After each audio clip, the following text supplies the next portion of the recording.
बच्चों, आज हम पढ़ रहे हैं क्लास 8 सामाजिक अध्ययन के अंतर्गत हमारे अतीत विषय का दूसरा चैप्टर व्यापार से साम्राज्य तक कंपनी की सत्ता स्थापित होती है। और हम आपको बता रहे हैं इस पाठ से संबंधित प्रश्नों के उत्तर, जैसे कि आप यहाँ पर देख सकते हैं। अभ्यास प्रश्न उत्तर। और सबसे पहले यहाँ पर आप देख सकते हैं, फिर से याद करें। आप ध्यान दें, आप अपनी पाठ्य पुस्तक के दूसरे चैप्टर के अंत में देखें, वहाँ पर आपको इस प्रकार से कुछ लिखा हुआ दिखाई देगा। क्या? फिर से याद करें। और पहला प्रश्न है इसमें, यहाँ पर निम्नलिखित के जोड़े बनाएं। और जोड़े किसके बनाएंगे आप? यहाँ पर देख रहे हैं ना आप, दीवानी, शेरे मैसूर, फौजदारी अदालत, रानी चेन्नम्मा और सिपाही वारेन हेस्टिंग्स। और इसके साथ आप जो यहाँ पर इसका मिलान करेंगे, यानी कि इन्हें सुमेल करेंगे। और किस प्रकार से करेंगे आप जो यहाँ पर देख सकते हैं। आगे देख रहे हैं आप यहाँ पर, दीवानी टीपू सुल्तान, शेरे मैसूर और भू राजस्व वसूल करने का अधिकार फौजदारी अदालत, सिपाही रानी चेन्नम्मा। और यहाँ पर भारत का पहला गवर्नर जनरल सिपाही। और इसके बाद फौजदारी अदालत में वारेन हेस्टिंग्स और कित्तूर में अंग्रेज विरोधी आंदोलन का नेतृत्व किया। इस प्रकार से तो यहाँ पर आप किस प्रकार से मिलाएंगे इन्हें, ये देख रहे हैं आप यहाँ पर। उत्तर ये है आपका। और यहाँ पर दीवानी के साथ भू राजस्व वसूल करने का अधिकार शेरे मैसूर के साथ टीपू सुल्तान, और फौजदारी अदालत के साथ फौजदारी अदालत, रानी चेन्नम्मा के साथ कित्तूर में अंग्रेज विरोधी आंदोलन का नेतृत्व किया, और सिपाही के साथ सिपाही और वारेन हेस्टिंग्स के साथ भारत का पहला गवर्नर जनरल। इस प्रकार से आप उत्तर में लिखेंगे। और आगे बात करते हैं, दीवानी भू राजस्व वसूल करने का अधिकार शेरे मैसूर, टीपू सुल्तान फौजदारी अदालत रानी चेन्नम्मा, और कित्तूर में अंग्रेज विरोधी आंदोलन का नेतृत्व किया सिपाही वारेन हेस्टिंग्स ने, और भारत का पहला गवर्नर जनरल, तो यहाँ पर लिखेंगे आप जनरल। तो इस प्रकार से आपने देखा यहाँ पर पहले प्रश्न का उत्तर। इसके बाद बच्चों आगे ध्यान दें, ये है आपका दूसरा प्रश्न। और यहाँ पर पूछा गया है कि खाली स्थान भरें। देख रहे हैं ना आप यहाँ पर, खाली स्थान में क्या लिखेंगे? बंगाल पर अंग्रेजों की जीत की जंग से शुरू हुई थी। कहाँ से? प्लासी से। उत्तर लिखेंगे आप, यानी कि यहाँ पर जो खाली जगह दे रखी है, यहाँ पर क्या लिखेंगे आप? प्लासी। और इसके बाद ख है यहाँ पर आपके लिए, हैदर अली और टीपू सुल्तान। और यहाँ पर आपको लिखना है, क्या लिखना है? मैसूर। उत्तर देख रहे हैं ना आप, यहाँ पर लिखेंगे मैसूर के शासक थे। और तीसरा है गय वाला, डलहौजी ने, और यहाँ पर आपके लिए जगह विलय का सिद्धांत लागू किया। और इसके बाद घय वाले में लिखेंगे आप, मराठा रियासतें मुख्य रूप से भारत के, और यहाँ पर खाली जगह में लिखेंगे दक्षिण भाग में स्थित थी। ये आपका उत्तर होगा। इसके बाद बच्चों ध्यान दें, तीसरा प्रश्न है सही या गलत बताएं। और यहाँ पर मुगल साम्राज्य 18वीं सदी में मजबूत होता गया। गलत है या सही है? गलत। उत्तर लिखेंगे आप गलत।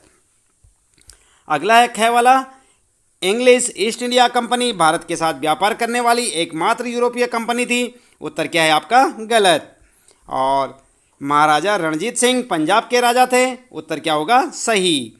और घ वाला है, अंग्रेजों ने अपने कब्जे वाले इलाकों में कोई शासकीय बदलाव नहीं किए। उत्तर होगा गलत।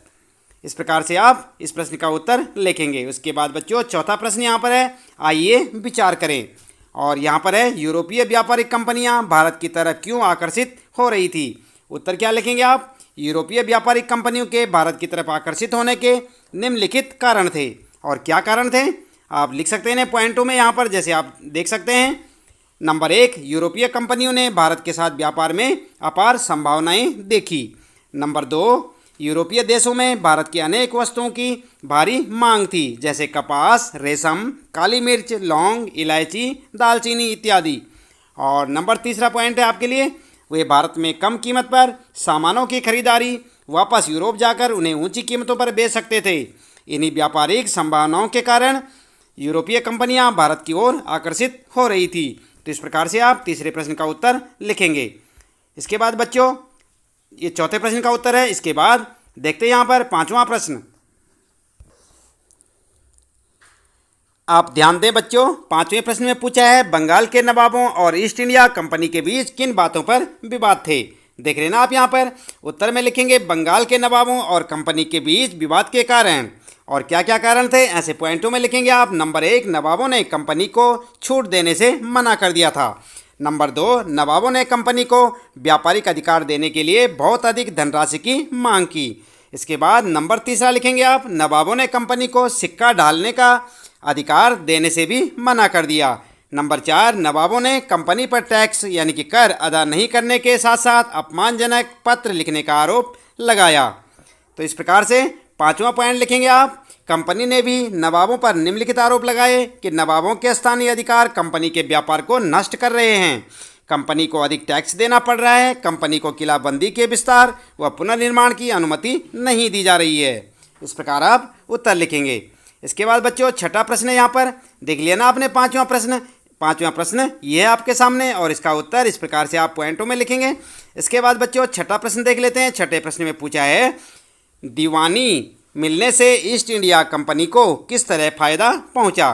तो यहाँ पर आप उत्तर क्या लिखेंगे? उत्तर लिखेंगे दीवानी मिलने से कंपनी को फ़ायदा। और क्या फ़ायदा हुआ बच्चों? पहले नंबर पॉइंट पे लिखेंगे आप, दीवानी मिलने के कारण कंपनी को बंगाल के विशाल राजस्व संसाधनों पर नियंत्रण मिल गया। समझ गए ना आप। दूसरा जो है, कंपनी भारत से ज़्यादातर वस्तुएं ब्रिटेन से लाए गए सोने चांदी के बदले खरीदती थी, लेकिन अब उसे ब्रिटेन से सोना चांदी लाने की आवश्यकता ही नहीं रही। तीसरा पॉइंट लिखेंगे आप, अब कंपनी भारत से होने वाले लाभ से अपने खर्च चला सकती थी, जैसे सूती रेशमी कपड़ा खरीदना, अपनी सेना के खर्चे की पूर्ति करना और कलकत्ता में किले और दफ्तरों के निर्माण का खर्चा उठाना आदि। इस प्रकार से आप लिखेंगे। इसके बाद सातवां प्रश्न है बच्चों, ध्यान दें आप, east India company Tipu Sultan को खतरा क्यों मानती थी। उत्तर लिखेंगे, टीपू सुल्तान को कंपनी द्वारा खतरा मानने के कारण क्या थे। यहाँ पर इस प्रकार से लिखेंगे आप, नंबर 1, मालाबार तट पर होने वाला व्यापार मैसूर रियासत से नियंत्रण में था, जहाँ से कंपनी काली मिर्च और इलायची खरीदती थी। टीपू सुल्तान ने अपनी रियासत के बंदरगाहों से होने वाले निर्यात पर रोक लगा दी। दूसरा पॉइंट है बच्चों, टीपू सुल्तान ने स्थानीय सौदागरों को भी कंपनी के साथ व्यापार करने से रोक दिया। नंबर 3, टीपू सुल्तान ने भारत में रहने वाले फ्रांसीसी व्यापारियों से घनिष्ठ संबंध स्थापित किए और उनकी मदद से अपनी सेना का आधुनिकीकरण किया। इस प्रकार से आप इस सातवें प्रश्न का उत्तर लिख सकते हैं। इसके बाद बच्चों आइए देख लेते हैं आगे आठवां प्रश्न, सब्सिडियर अलायंस आप समझ गए ना, यानी कि सहायक संधि व्यवस्था की व्याख्या करें। और उत्तर लिखेंगे आप यहाँ पर, आप ध्यान दें, इंपॉर्टेंट क्वेश्चन है ये। सहायक संधि का अर्थ गवर्नर जनरल लॉर्ड वेलेली ने भारत में कंपनी के शासन के विस्तार के उद्देश्य सहायक संधि को अपनाया था। इसे सहायक संधि इसलिए कहा गया कि जो भी भारतीय शासक इस संधि की शर्तों को मानने के लिए तैयार हो जाता था, कंपनी उसकी सुरक्षा में पूर्ण सहयोग करने का वायदा करती थी। और ये जो सहायक संधि की जो शर्तें थी वो क्या थी, आइए जान लेते हैं। नंबर 1, भारतीय शासकों को अपनी स्वतंत्र सेना रखने की इजाज़त नहीं होगी। नंबर 2, जिन शासकों की सुरक्षा का भार कंपनी पर होगा वे इसके लिए कंपनी को शुल्क प्रदान करेंगे। शुल्क नहीं देने की स्थिति में कंपनी दंड के रूप में शुल्क के बराबर राजस्व वाला क्षेत्र शासक से छीन लेगी। तीसरा पॉइंट था, शासक को अपने दरबार में एक अंग्रेज रेजिडेंट रखना होगा जो शासक की गतिविधियों पर नज़र रखेगा। तो इस प्रकार से आप देख रहे हैं ना बच्चों, ये सारी शर्तें थी यहाँ पर। और इसके बाद अगला प्रश्न देख लेते हैं। यहाँ पर 9वां प्रश्न है, कंपनी का शासन भारतीय राजाओं के शासन से किस तरह अलग था। उत्तर लिखेंगे, भारतीय राजाओं के शासन और कंपनी के शासन में अंतर। और यहाँ पर आप अंतर बताएंगे इस प्रकार से। नंबर 1, भारतीय राजाओं ने अपने राज्य का प्रशासनिक तथा राजस्व विभाजन विभिन्न इकाइयों में कर रखा था, परंतु ये इकाइयाँ ब्रिटिश प्रशासनिक एवं राजस्व इकाइयों की तरह प्रभावी नहीं थी।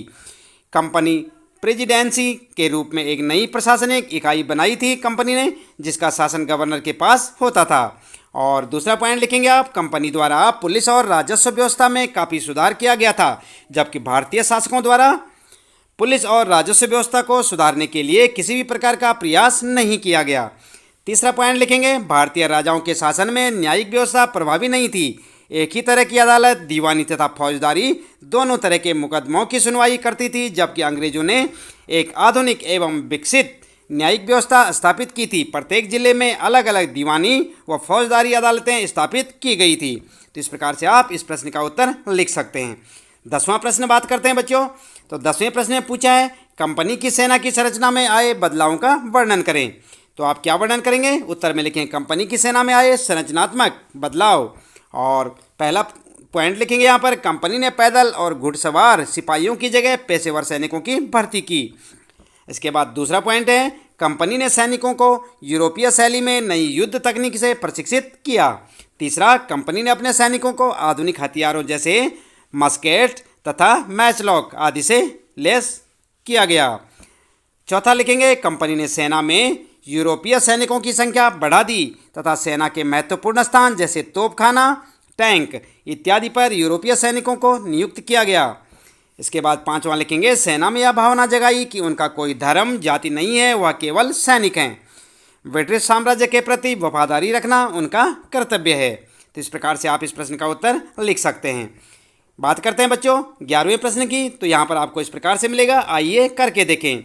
और ये है आपका 11वां प्रश्न। बंगाल में अंग्रेजों की जीत के बाद कलकत्ता एक छोटे से गांव से बड़े शहर में तब्दील हो गया। औपनिवेशिक काल के दौरान शहर के यूरोपीय और भारतीय निवासियों की संस्कृति, शिल्प और जीवन के बारे में पता लगाएं। तो उत्तर में आप इस प्रकार से लिख सकते हैं, औपनिवेशिक काल के दौरान शहर के यूरोपीय और भारतीय निवासियों की संस्कृति, शिल्प और जीवन में निम्नलिखित बदलाव आए। क्या क्या बदलाव आए बच्चों? नंबर 1, औपनिवेशिक काल में कलकत्ता एवं एक प्रशासनिक केंद्र बन गया था। यूरोपीय लोग उच्च स्तरीय सुविधाओं से पूर्ण क्षेत्रों में रहते थे, जबकि भारतीय लोग अनियोजित, सघन और सुविधाहीन क्षेत्रों में रहने को मजबूर थे। दूसरा पॉइंट है, कलकत्ता का विकास भारत के प्रमुख सांस्कृतिक रंगमंच केंद्र के रूप में हुआ था। नाटक, सामूहिक रंगमंच, भारतीय शास्त्रीय संगीत, धार्मिक तथा सांस्कृतिक उत्सवों आदि में लोग उत्साहपूर्वक भाग लेते थे। तीसरा, औपनिवेशिक शासन के दौरान कलकत्ता कई शानदार इमारतों का साक्षी बना। इसमें मिस्री यहाँ पर ध्यान दें आप, इसमें मिस्री, रोमन, प्राच्य और भारतीय मुस्लिम कलाकृतियों का उपयोग किया गया। भारतीय संग्रहालय, विक्टोरिया मेमोरियल इत्यादि इसके कुछ उदाहरण हैं। तो इस प्रकार से आप इस प्रश्न का उत्तर लिख सकते हैं। देख लिया ना आपने 11वां प्रश्न और इसका उत्तर। और इसके बाद बच्चों चलिए बात करते हैं यहाँ पर 12वें प्रश्न में क्या पूछा है। निम्नलिखित में से किसी एक के बारे में तस्वीरें, कहानियाँ, कविताएं और जानकारी इकट्ठा करें। झांसी की रानी, महाजी सिंधिया, हैदर अली, महाराजा रणजीत सिंह, लॉर्ड डलहौजी या आपके इलाके का कोई पुराना शासक। तो यहाँ पर 12वें प्रश्न का उत्तर आप किस प्रकार से दे सकते हैं? उत्तर में लिखेंगे, महाराजा रणजीत सिंह के बारे में आप यहाँ पर जानकारी दे सकते हैं। महाराजा रणजीत सिंह का जन्म पंजाब के राज परिवार में हुआ था। उन्हें 1801 यानी कि 1801 में पंजाब का महाराजा घोषित किया गया और वे एक महान शासक थे। उन्होंने अपनी प्रजा को अभिव्यक्ति एवं उपासना की स्वतंत्रता दे रखी थी। उन्होंने सभी धर्मों का सदैव सम्मान किया। तो बच्चों इस प्रश्न के साथ ही यहाँ पर इस पाठ से संबंधित सारे प्रश्नों के उत्तर समाप्त होते हैं। उम्मीद है कि आपको अच्छे से समझ आए होंगे और आप इन प्रश्नों के उत्तरों को अपनी नोटबुक में लिखें और परीक्षा के लिए अच्छे से इन्हें तैयारी करें। लगातार इसी तरह जुड़े रहें हमारे साथ। आज के लिए इतना काफ़ी है। आपका दिन शुभ हो।